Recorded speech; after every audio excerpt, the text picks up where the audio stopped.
Good afternoon. On behalf of UK Lawyers for Israel, I would like to welcome you to this exciting session with the authors of the book, The War of Return.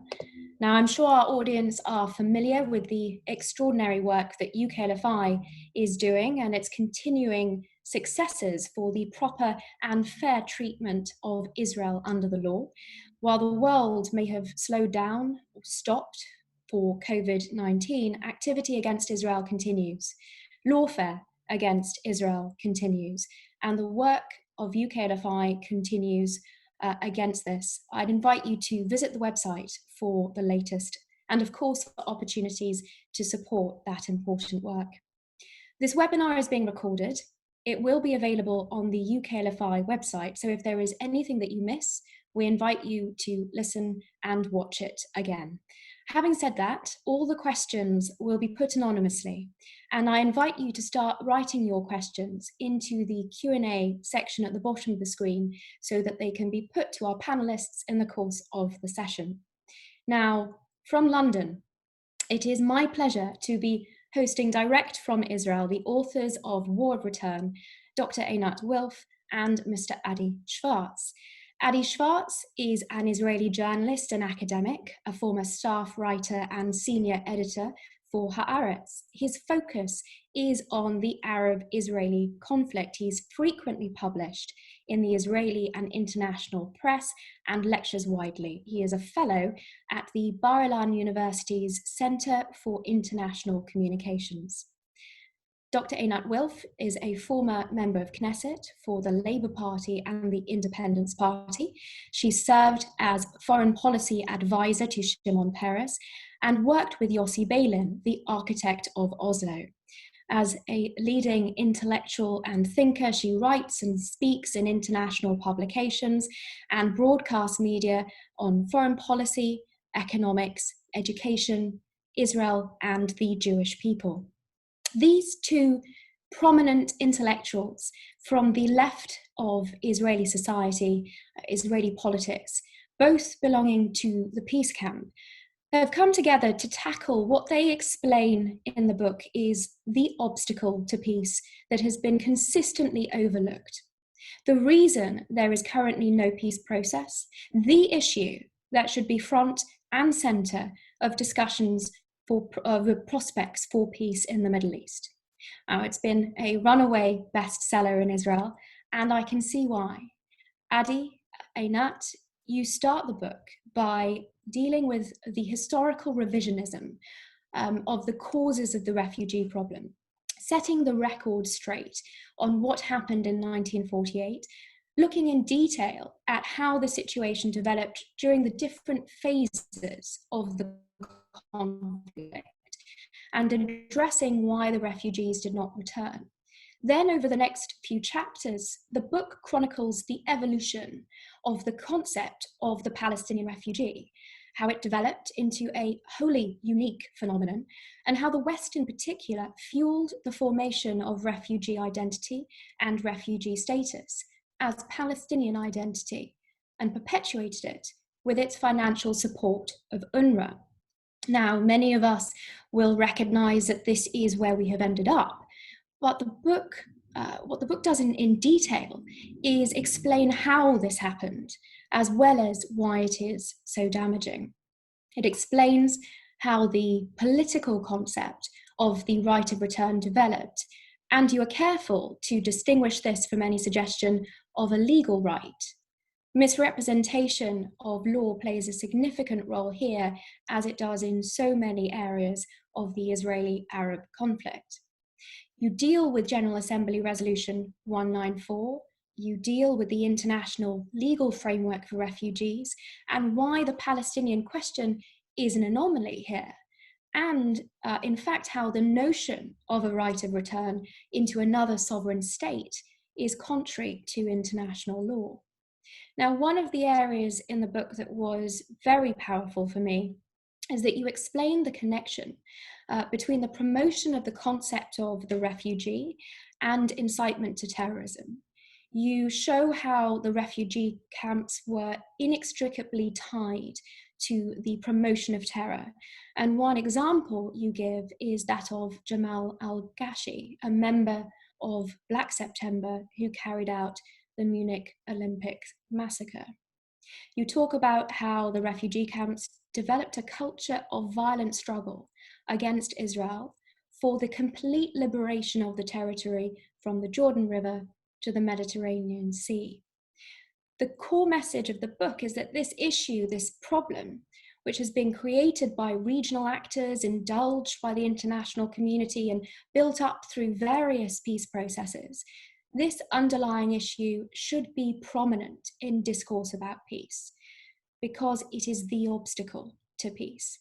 And the key to this is that you reveal the so-called right of return to be a euphemism for the destruction of Israel, which you refer to as the liquidation of the state of Israel.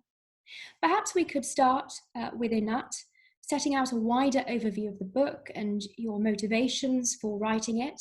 And I'll ask Adi to address some of the points on how this political concept has taken hold and how claims about law have influenced this process. So Einat, over to you. Thank you, Natasha. Thank you, UKLFI, for hosting us. And thank you for this superb overview of the book. I'll begin first with the motivations of myself in writing the book, and in many ways they represent the journey of the entire Israeli peace camp in the last 3 decades. So the peace camp in Israel, really beginning in the 1980s, was the one that I grew up into, belonged to politically. As you mentioned, I'd worked with Yossi Beilin, with Shimon Peres. The Israeli peace camp during the 80s and 90s became known and was associated with the simple, elegant, I would say almost mathematical formula for peace. It was known as the formula of land for peace. All Israel has to do, according to this formula, in order to get peace with its neighbors, is to hand over the land that it acquired as a result of the 1967 Six-Day War.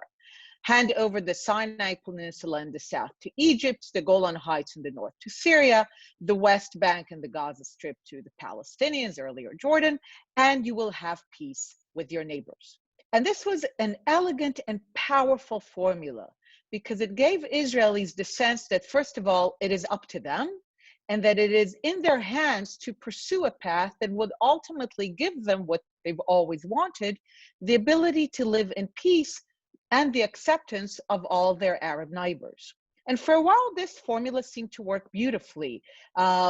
We negotiated with Egypt after the Yom Kippur War. Sadat comes to Jerusalem, speaks of peace in the Knesset, and within 2 years, he gets the entire Sinai Peninsula, no settlements in sight, down to the last square centimeter, and that's it. He signs a peace agreement. 40 years later, we can have an interesting discussion of whether what we have with Egypt should probably be called peace. But at the time, we signed peace, handed over land.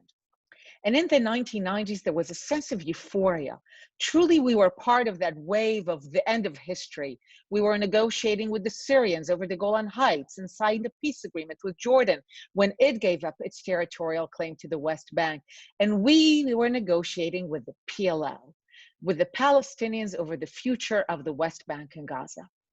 And the 1990s and the peace camp, really, they culminate in the year 2000. Ehud Barak, with whom I've worked to later in politics, the head of the peace camp, the head of the Labour Party, goes to Camp David, very symbolic. This is where we negotiated with Egypt, puts on the table a proposal that checks all the boxes of what we were told the Palestinians wanted: a fully sovereign, independent Palestinian state in the West Bank and Gaza. No occupation, an end to the occupation. No settlements, none in sight. Capital in East Jerusalem, including the holy sites. People forget today how far-reaching the proposal was.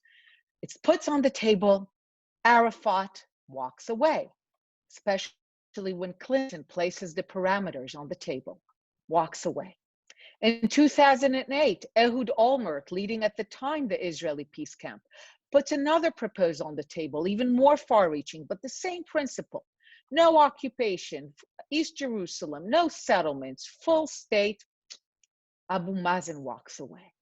And not only do they walk away, what follows is this devastating violence and massacres in our streets, known as the Second Intifada. But there was just bloody massacres in the streets of Tel Aviv and Haifa and Beersheba.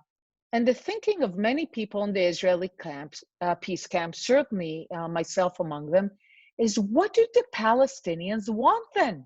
They could have just had a state.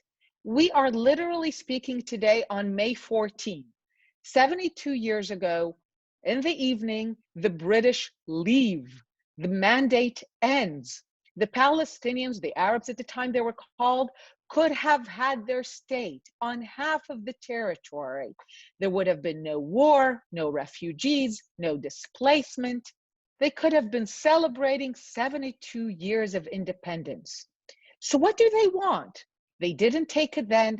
They're not taking it in 2000. They're not saying yes in 2008. So what do they want?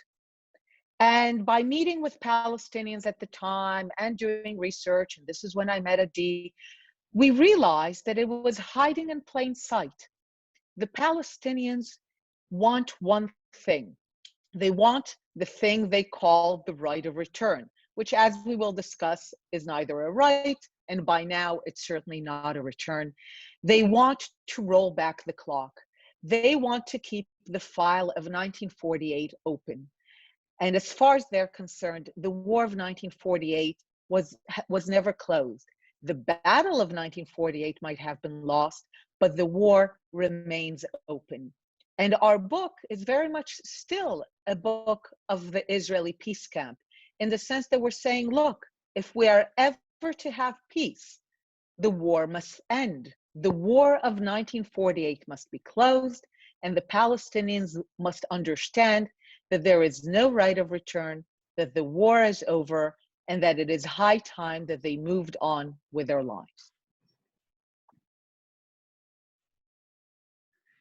Thank you, Natasha, and good afternoon to you and to all our listeners. Thank you for tuning in.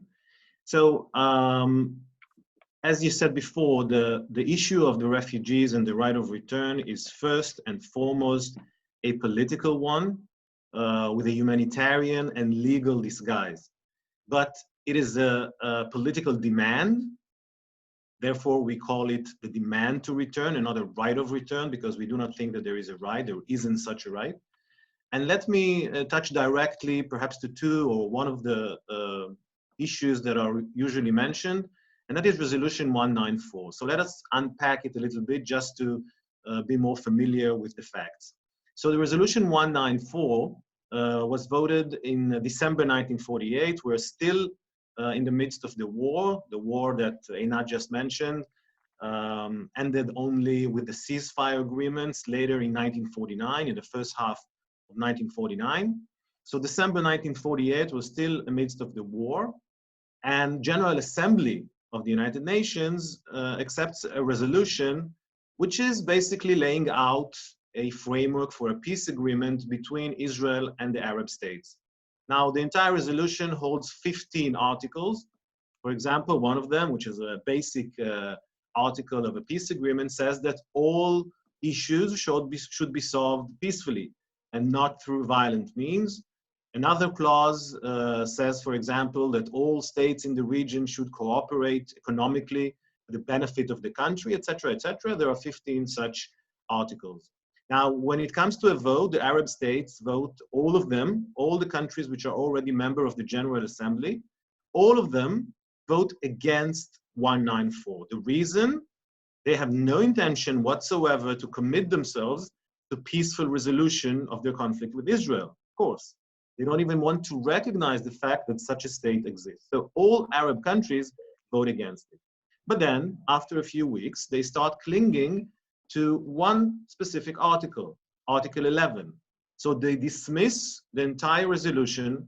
They continue the war against Israel. They certainly do not intend to cooperate economically. We know that they boycott, they impose an economic boycott.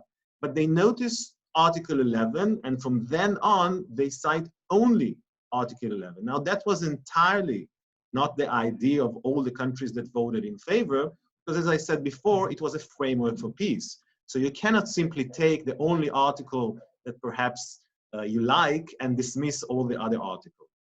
But just to know what Article 11 says. Article 11 says that those refugees who wish to return and live peacefully with their surrounding should be permitted to do so or be compensated. So a few things about this resolution. First, it's a General Assembly resolution. And as we know, General Assembly resolutions are not legally binding. They don't constitute rights in the international environment. They're not Security Council resolutions, and this is according to the United Nations Charter. So in fact, it doesn't really matter what that resolution says. It has no legal binding. The Palestinians cannot claim to have a right based on 194 because this is not how the United Nations works.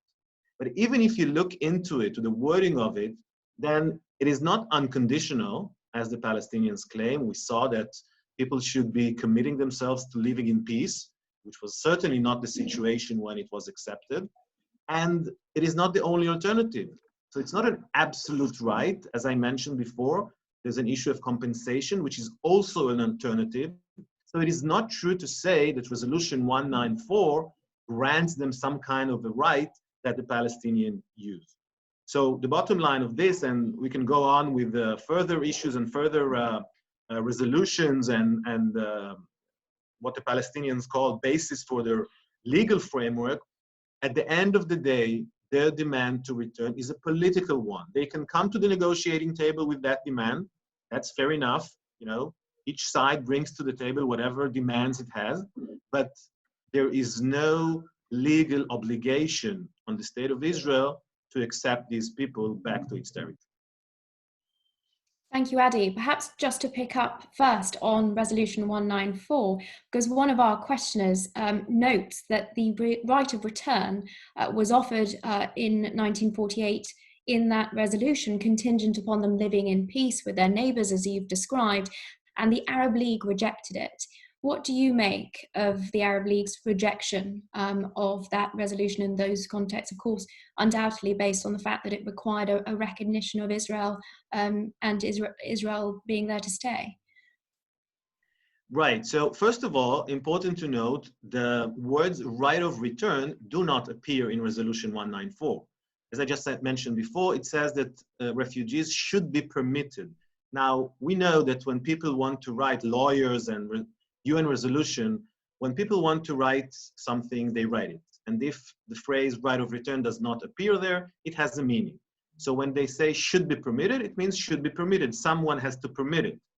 Now, as to your question of why the Arab states, now perhaps we tend to forget reality of the 40s and perhaps the few years after the war.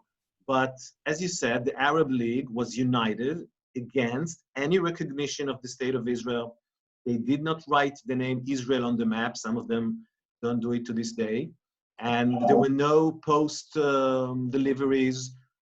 You couldn't go as a tourist. You couldn't visit. So there was a complete block, a complete blockade, economic and all sorts of other formulas against the State of Israel. They didn't want to play sports so it was a total attempt to isolate the State of Israel. So such a resolution, which calls, again, the main issue here is a framework for peace. They had no intention whatsoever. And all the ceasefire agreements which were signed with Arab states in the first half of 1949, they are ceasefire agreements. And they say in their preamble that you shouldn't understand anything not regarding final borders. They say specifically that they don't recognize the State of Israel. This is just a cessation of hostilities. So this is the environment. The environment is that, okay, Arab states say, okay, we didn't manage to, undo the State of Israel, but we're certainly not going to recognize it, to have any kind of bilateral relationships. And we know, of course, that this entire period was marked by this attitude of the Arab world towards Israel. Well, thank you. Can I also thank everyone who is sending in their questions? They're coming in thick and fast, and all of you who sent in questions in advance. I'll be weaving these in at every given opportunity. One further question we've had goes to the, and if I could also ask you to keep them as short and punchy as possible, because that helps very much to weave them in. But one of the questions we've just had in goes to the creation of Palestinian national identity. Now, in the book, you spend quite a bit of time talking about what role Unruh has played in that, and how this core Palestinian national identity was being built on an idea of entitlement to fix an injustice arising out of 1948. Einat, could you speak to the process of that identity becoming formed? So one of the most shocking realizations we had in the process of researching for this book is to understand the great role that Unruh played in birthing and rearing not just a Palestinian national identity, but one that is centered on the idea of revenge, one that is centered on the idea that it's turned back Ak. One person who reviewed the book in its Hebrew version said that he finally got an answer to the question of how and when was the Palestinian nation born, because it was born in the Unruh refugee camps. And Unruh is one of the most important parents of Palestinian nationalism, because what we show in the book is that before 1948, the identity is not yet coalesced. There's a lot of local identities focused on clans, focused on certain cities, towns. But once they become refugees, and once Unruh establishes the camps and the schools, once Unruh becomes focused not on resettlement, but on schooling, which happens in the 1960s, what you basically have is the beginning of a nation. Because nationalism 101 for every nation is schooling. The education system of a nation is the basis of a nation. And only in the Unruh refugee camps do Palestinians finally have their own education system, one that is focused on telling a particular timeline that starts with the Balfour Declaration, not a timeline that is generally taught in the rest of the Arab world. So they begin to develop their own history, their own books. We detail in the book how every poem, every math problem is somehow focused on relating to the issue of Palestine, to the issue of being a refugee. And this coalesces into one Palestinian national identity, which is entirely focused on revenge, on undoing 1948, on the sense that a unique and great and unparalleled historical injustice has been done to them, and that it is their role to undo it. And especially as the young children begin to be raised in the camps, the children that are born in the 50s and the 60s, that no longer have a personal experience of the war, to them it all becomes mythologized, and it becomes the story of their identity. And like you mentioned, we detailed the direct relationship between the terrorists of the 1970s, the hijacking, the Munich massacre, and the fact that they were children of the camps. And we have, I think, a very powerful quote in the book of a Fatah member who says, Fatah might train one agent at a time, but Unruh trains the hearts of the masses, trains the hearts of thousands. So Unruh, to this day, is the training ground that generation after generation instills in the Palestinian the notion that they are one nation that has one goal: turn back the clock on 1948, take back the land of Palestine, the river to the sea, by whatever means necessary. This is their central ethos, and it is forged in the Unruh camps. Well, following on from that, one of the questions we had in advance is preceded by an explanation of research conducted by Arab journalists in Unruh facilities, demonstrating that the Unruh curriculum is based on the right of return, but has not quite succeeded in galvanizing massive support for the concept among the Palestinian population. So the question is posed whether we can conclude that there is true Palestinian desire for the right of return, as opposed to this being a PLO fabricated myth. Do you have any thoughts on? Yes. So it is, of course, a fabricated right. All myths are fabricated. It's fabricated in the sense that it's a right, or that it's a unique injustice, or that refugees at all were allowed to return in the wake of war. That is fabricated. But it is the foundational myth of the Palestinians, and it's actually the opposite. There is no evidence to the contrary. There is no evidence that they have not galvanized around it. It is who they are. Throughout the book, we detail the fact that the Arab refugees themselves, are the ones that insist on this idea. They are the ones who demand return. They are the ones who assassinate Jordanian King Abdullah when they think that he might somehow close a deal with Israel that does not involve return.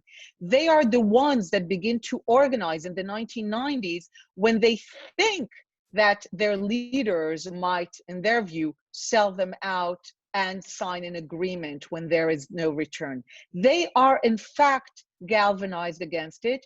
And we always send people to do their homework. We tell them, please do bring us one op-ed writer, one NGO, a Palestinian who will publicly speak to his people and tell them there is no right of return. It doesn't exist. No other refugee population ever got it. All other refugees in the world, in history, in other conflicts moved on. We should move on. We actually don't see any evidence that it's not their central ethos, and we see all the evidence to the contrary. If it was central ethos, you might expect some grumblings in the wake of 2000, in the wake of 2008, of some Palestinians saying, hey, Arafat, Abu Mazen, why did you walk away? This was a great deal. We could have ended the occupation and had our own state and a capital in East Jerusalem. Why did you walk away from that? Did you ever read such an op-ed of people grumbling, saying, how do we walk away from such great opportunity? Any kind of soul searching that says, why did we not declare a state 72 years ago on May 14th? Why did we not accept partition? So it has become who they are. It is their identity. There may be some people who say that they only do not think that they will exercise that right, but there is no Palestinian who will say that they do not possess that right, and that every agreement with Israel has to recognize that they possess that right. Even the most moderate Palestinians that have met, and who have tried to sell me on the idea that it's not a big deal and not a lot of them plan to exercise that right, all insist that it is a right and that it must be recognized.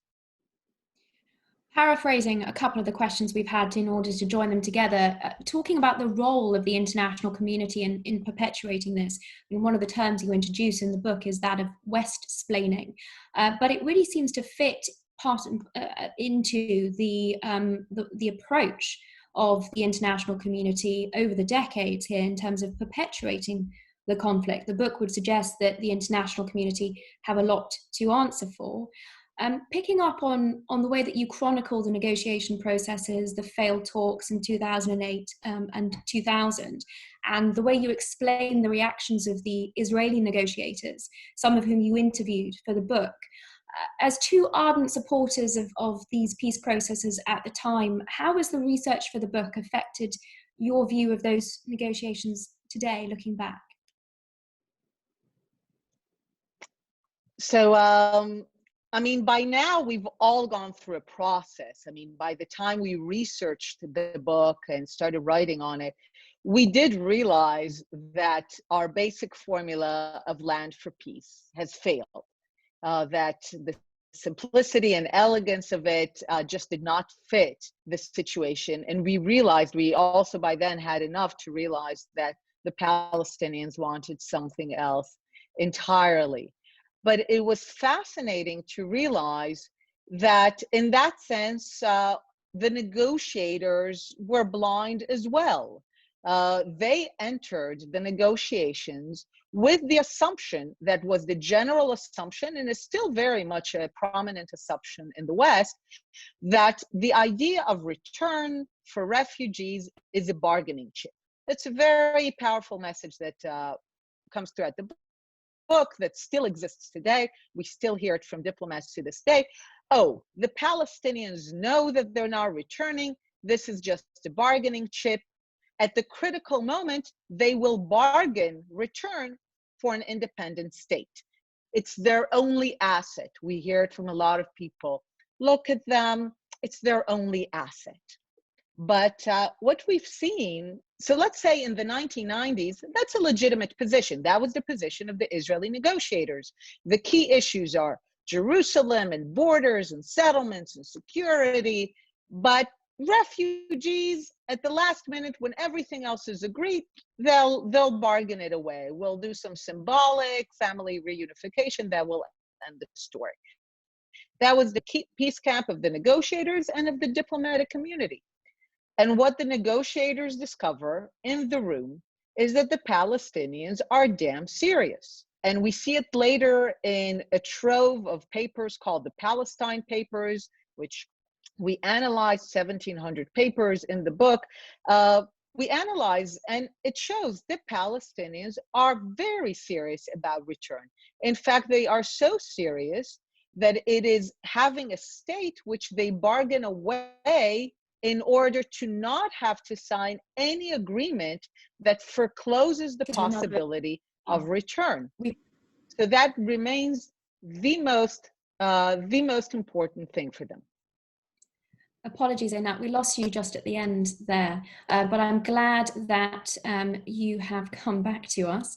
One of the issues that has come up in a number of different questions relates to the West Bank and the Gaza Strip, and in particular, I'll read the one that we've had in advance. The Palestinians insist that they want their own homeland, Palestine, to be established in parts of the West Bank and Gaza. It would seem reasonable to assume that the majority of them would wish to live there should that happen. If the majority will want to live in Palestine, there will be not be a need for the right of return in order to live in Israel. Is that a likely scenario?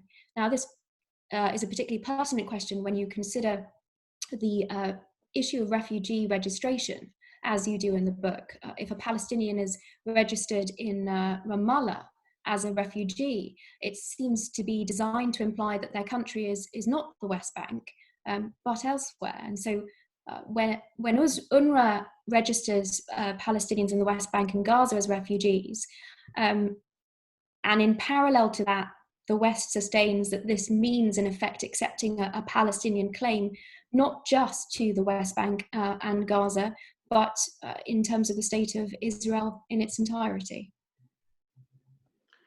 So in fact, this is exactly the problem, because what the Palestinians want is to return to the state of Israel and not to a future possible Palestinian state. The option of returning or moving into a future Palestinian state was suggested more than once. This is exactly the Clinton parameters. Clinton parameters said that we would have two nation states. One of them would be, of course, remains Israel, the nation state of the Jewish people, and then it will be a new Palestinian state for the Palestinians, and return, if somebody wants to do it, then he should return to a future, to the state of Palestine. Now, this exactly was rejected. This is the core of the matter, that for them, and by now, again, as Unruh registers, is 5.5 million registered refugees.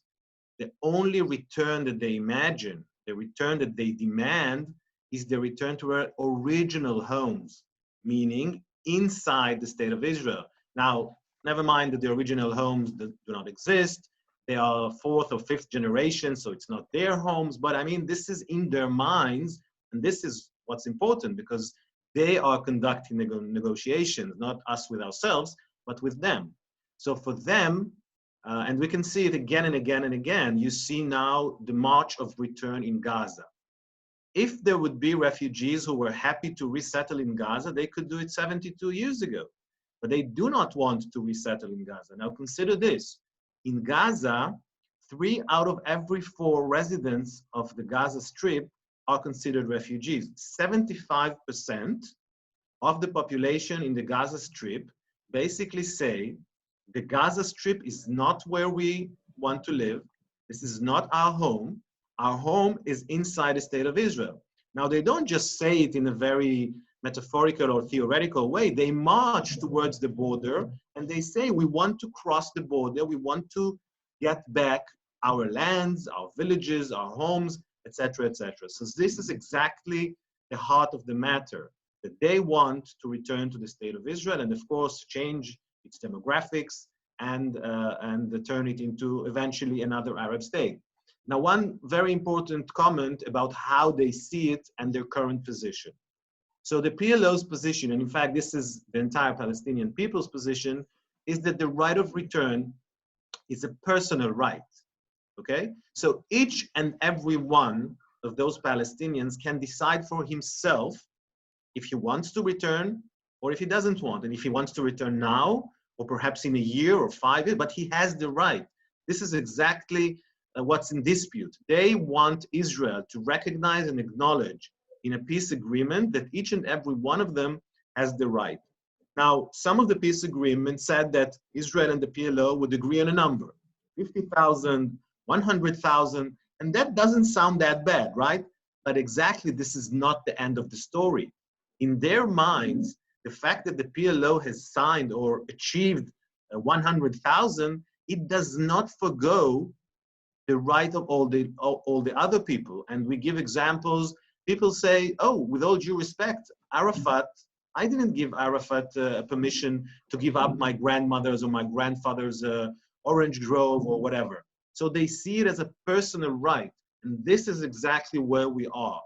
The fact that they see it as a personal right and in perpetuation means that as long as they do not get this clear message of no right of return, there would be no peace with Israel. Dialing it back for a moment to 1948, the question's been posed: were the Arabs driven out by Jews or asked by the Arabs to leave? It's something you devote a lot of time in the beginning of the book to.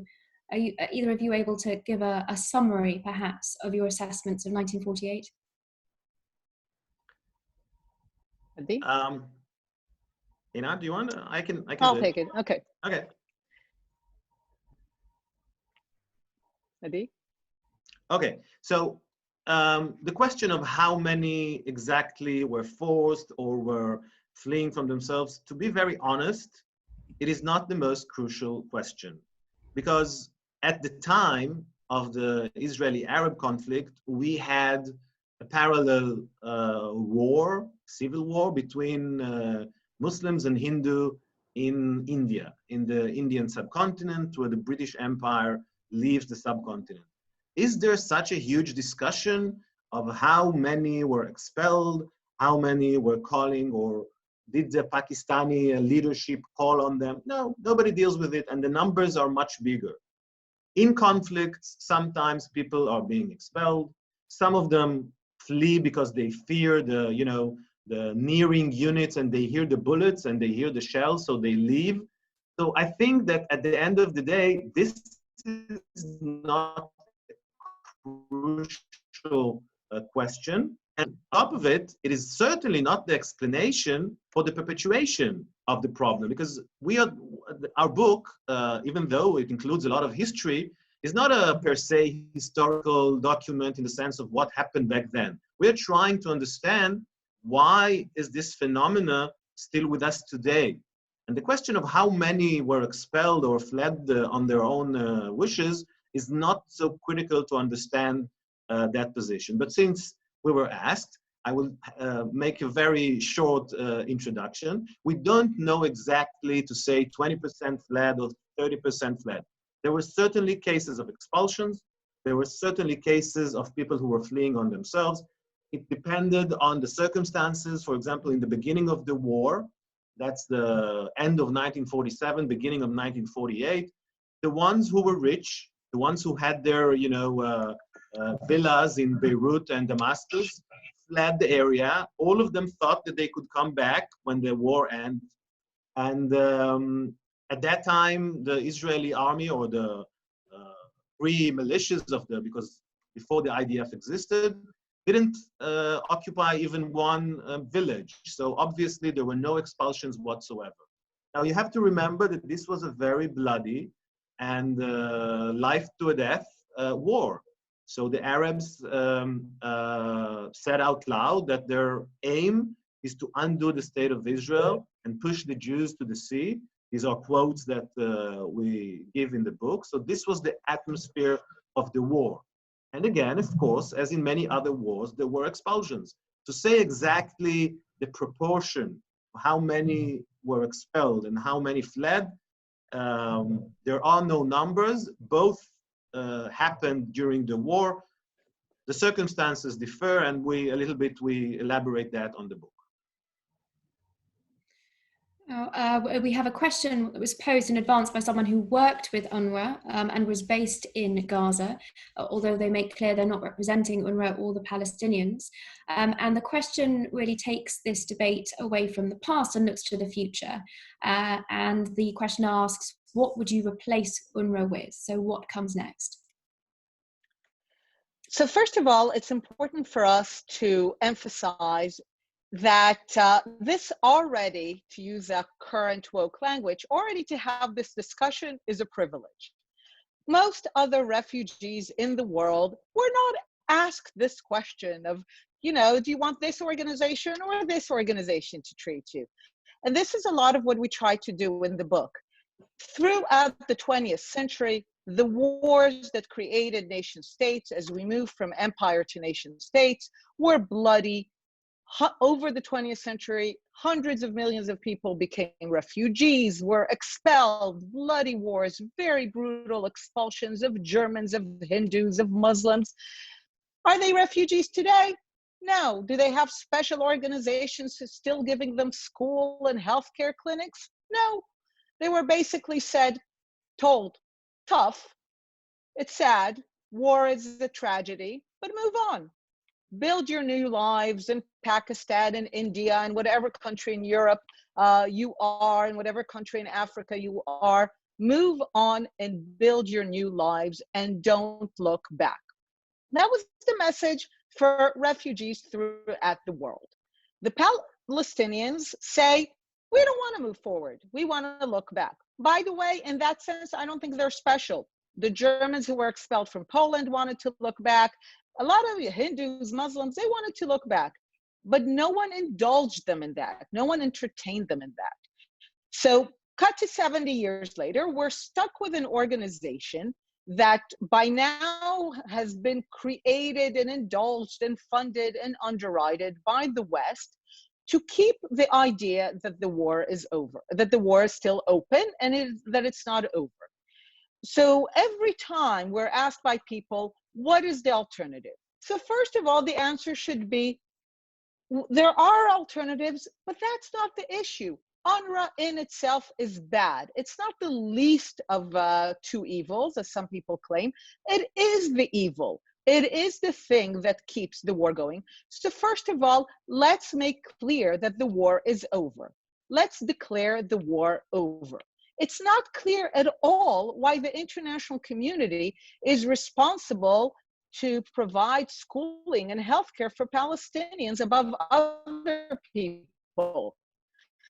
I mean, to begin with, why is this a special commitment of the international community? If the international community and UNRWA pull away from the Palestinians tomorrow, I can assure you they will still have schools and they will still have healthcare.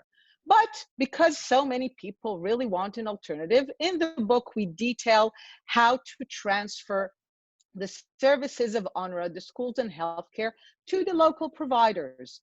In Jordan, to the Jordanian government, in the West Bank and Gaza, to the Palestinian Authority and other providers, and in Syria and Lebanon to the United Nations High Commissioner for Refugees through a process also while resettling refugees. Fundamentally, the idea should be that the international community bears no responsibility to provide the social services of the Palestinian nation, just as it's under no obligation to provide the social services and infrastructure of any other nation. It's their own responsibility, and there is no reason for the Western world to continue to indulge it. So we do offer specific proposals, but the first thing is the mindset. What we're stuck with is too many people say, we don't have a good alternative, so we're staying with Unruh. We say, Unruh is evil, close it. There are alternatives, but the existence of other alternatives is less important than the fact that Unruh itself should not exist.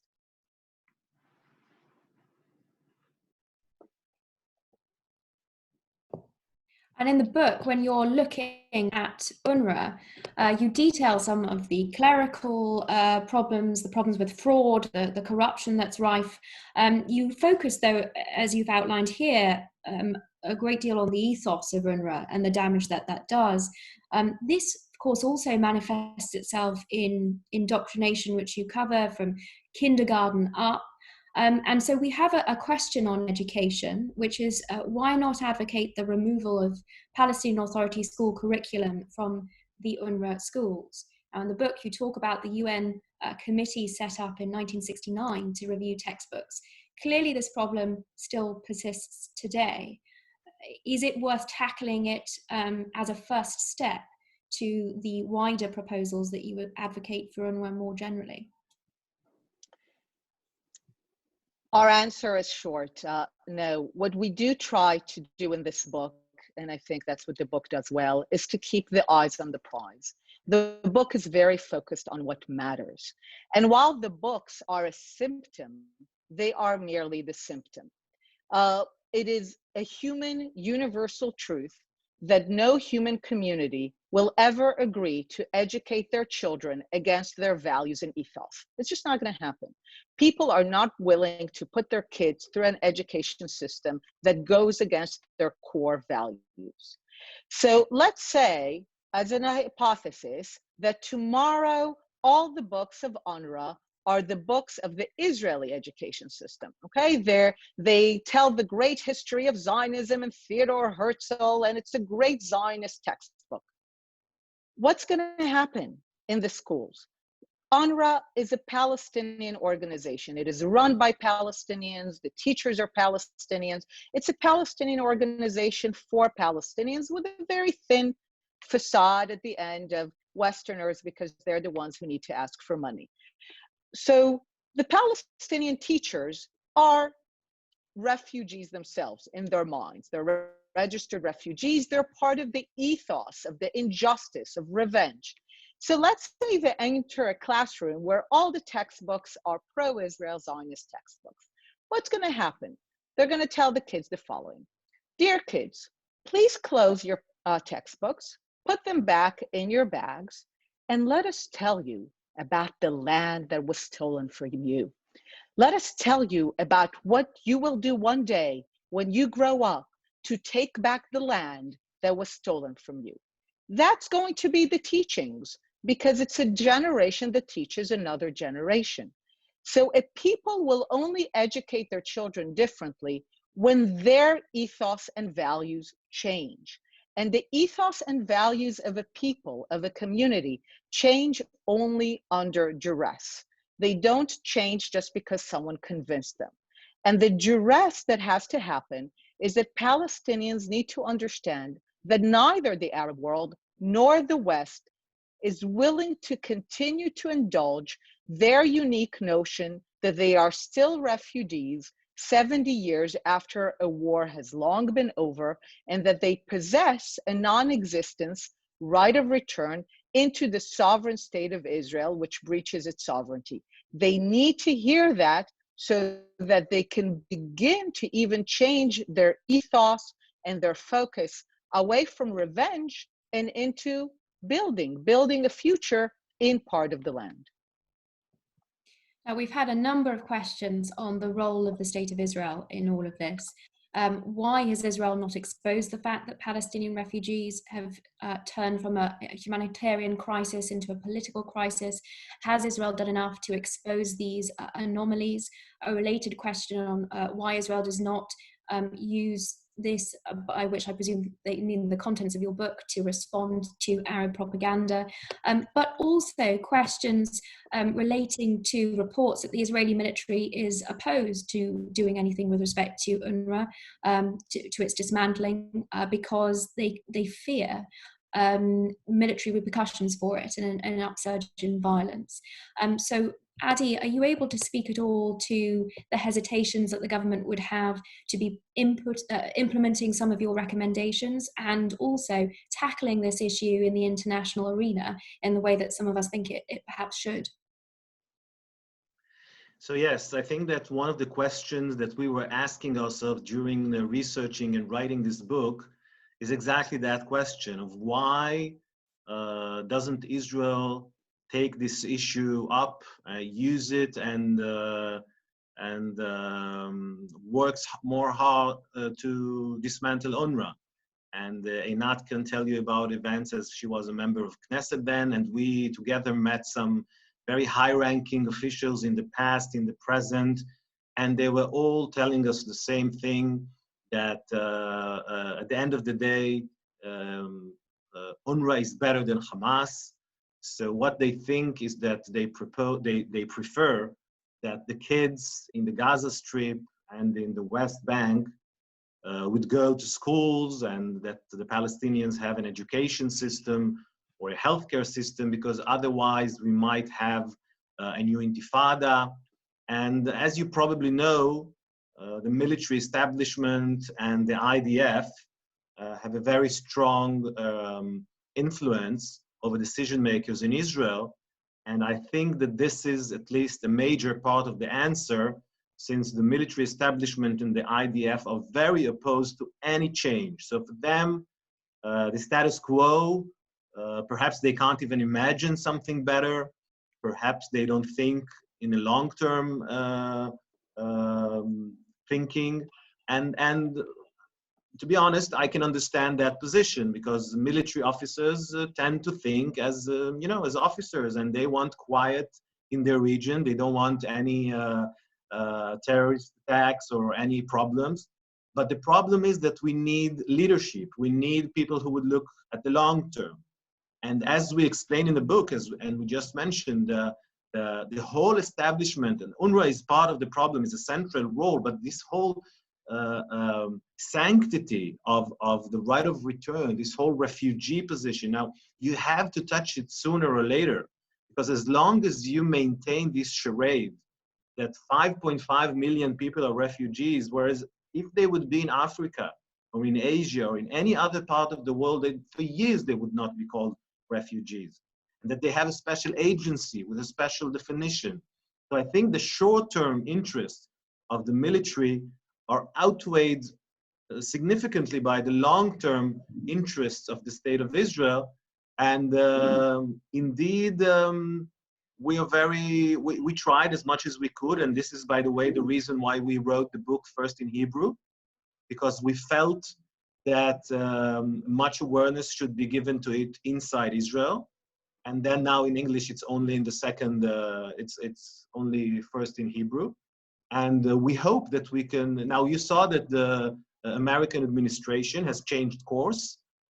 We think that the decision of the American administration to cut the funding of UNRWA was very good. It was represent an understanding where we are. And if you look back at what Nikki Haley said and what other officials in the administration, then they exactly understood that this is a non-functioning agency. What we lament is that it didn't take it a step further. So to make it into a diplomatic effort in Europe and in other places, because for now, the funding was cut, but without explaining the entire move of, in fact, moving forward towards peace, and not just the money. It's not just the money, it's the whole framework and the whole mindset of the Palestinians. Now, in answering that question, you've touched on a few others that have been posed, particularly with respect to the Palestinian refugee status set up and how it differs from refugee status anywhere else in the world, and that it's passed down generation to generation, that the definition is so expansive. Including a question with respect to Palestinians living in Jordan that are citizens of Jordan. The question asks how can they be considered refugees? But of course, this all comes down to the extraordinary definition which has been uniquely contrived for this particular scenario. With that in the background, Einat, can you speak at all to comparisons with the Jewish refugees from Arab countries, how they were received in Israel, and how that compares with the treatment of the Palestinian refugees in Arab countries? So first of all, of course, in terms of the definition, the issue, a lot of what the book does is really place everything in international context, in international comparisons with other groups of refugees, to really show how unique it is that the Palestinians were not just indulged in this notion that the war is not over and that they can still return, that they are still refugees, but that an entire institutional, financial, and legal structure was erected to keep that article of faith alive. Now, of course, one major group of refugees created during this time are the Jews from Arab countries.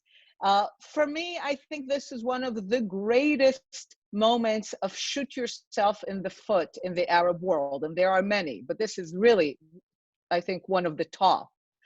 Because one of the Arab claims is, for example, is that the Jews are a people of faith, they're followers of a faith, and the Arabs have no problem with them as followers of a faith.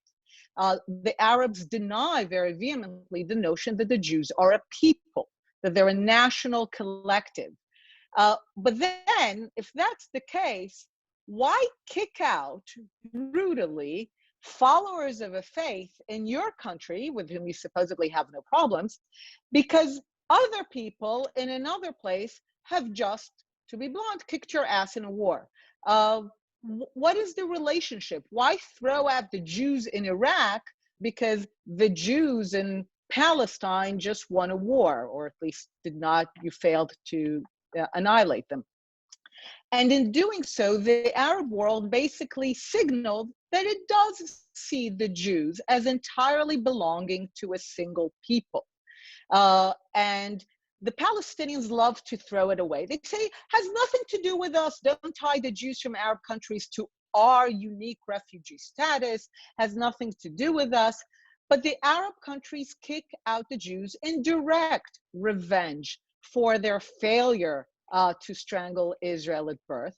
And of course, those Jewish refugees either settle in the state of Israel, they're not refugees today, they're absorbed, or they settle in other countries where they've done very well. But they're not refugees, they're not institutionally recognized as refugees, they're just not refugees, just like the Germans and Koreans and Hindus and Muslims and all other refugee populations. And the Arabs, of course, refuse to naturalize the Arab refugees. They were not even called Palestinian at the time. They refused to naturalize the Arab refugees because that is the symbol of their failure, and that is the symbol of the war. If they would naturalize the Arab refugees, then the war is over, which is precisely the idea. And one of the most fascinating things that we show in the book, I think, is that Jordan did naturalize the refugees, which is why they're citizens of Jordan to this day. And it naturalized them precisely because it did not want to continue the war with Israel. It was willing to negotiate peace with Israel, and this is why King Abdullah is assassinated. But what we show in the book, and this is why it's very clear that the refugee issue is political, the one country that was willing to make peace with Israel naturalized the refugees, made them into its citizens. All the other countries that wanted to keep the war with Israel alive are the ones that insisted on return. Well, I have to say that we have had an overwhelming response. We've had over 150 participants in this, and the questions have been flooding in. My apologies to all of you who have submitted questions that we simply haven't had a chance to get to. I can now see also that some have been submitted in the chat. So using the prerogative of going a little bit over time, I'll take this last question from the chat. Perhaps it's the hardest question of them all, and I'll summarize it. Assuming that no Palestinian leader will get up and say there is no right to return, and we've discussed some of the reasons for that, or be prepared to make painful compromises on this issue. How, and this is to you personally, Einat, how do you see the way forward? Is there any hope? And really, where can we possibly go from here on a bilateral piece-to-piece basis with the Palestinians, taking into account everything that you've learned through the process of this book? So the day that a Palestinian leader will come to the Israeli Knesset and give the kind of speech, for example, that Sadat gave in the Knesset. Think about Sadat. He comes 4 years after a bloody war, the Yom Kippur War of 73. He comes to the Israeli Knesset in Jerusalem and gives a speech of peace. And within 2 years, he gets the entire Sinai Peninsula. Did we want to give it up? No. But fundamentally, when the Jewish people, when the state of Israel realized that there is a real, true opportunity for peace, one that is lasting, one that means that we no longer have to send our children to the military, one that truly ends the war, and the price of that is land, we have always been willing to pay that price, not happily, not because the Jews don't have a history and connection to Judea, to the land, but we understand and we have always prized the ability to have peace over control of all of the land, which is why we agreed to partition in 1947, even though it was without Zion and without Judea, the two symbols of who we are. We said yes to partition. We had leaders who went in 2000 and 2008 willing to give up valuable territory for peace. But again and again, we have found that the Palestinians wanted something else. The day that we will get a clear, unambiguous signal, not the kind that requires us to interpret their words and give other meaning to it, but a clear and unambiguous speech. In the book, we bring the example of Willy Brandt, who gave a speech to the German refugees about the fact that they're now returning to Poland. The day that the Palestinians have a Willy Brandt, who gives such a clear speech to the Palestinians, to the Israelis, who tell us that it's over, that they no longer seek return, that they understand, just as Willy Brandt said, that the lands that are now the state of Israel have been gambled a long time ago and that they no longer claim them, not because they don't have an emotional connection, but because they understand that the war is over and that they have to move on. When that happens, I have no doubt that the Israeli political scene will shift quickly to have a large constituency. I think it's 70% at least of the Israel public who says, go for it. Go and negotiate this final peace agreement. But we need to hear from the Palestinians that the war is over once and for good, that they're willing to build a future, that they're not demanding return, and that in truth, that they recognize that the Jews as a people are not foreigners in the land, are not crusaders or the British or the French in Algeria, that we are here to stay, that we have a history and a connection to the land, and they recognize us as people who are indigenous, who belong in the land, and therefore are willing to divide it into two self-governing political entities. I have no doubt that Israel will respond with land, with a generous peace offer, but we need to know that it's truly over. Well, on that positive note, it just remains for me to thank our panelists, Adi Schwartz and Einat Wilf, so much for taking the time. In between the questions, there have been thanks for the incredible insight that you've provided to our participants. My thanks to UKLFI for sponsoring this event. and indeed for everyone who has joined us. The book is available from all good online booksellers until the physical ones reopen. I highly recommend it. I think it provides a seminal insight into this issue. It's one which should be very much at the forefront of discussions for general peace in the Middle East. And thank you very much indeed to everyone for joining us. Thank you. Thank you.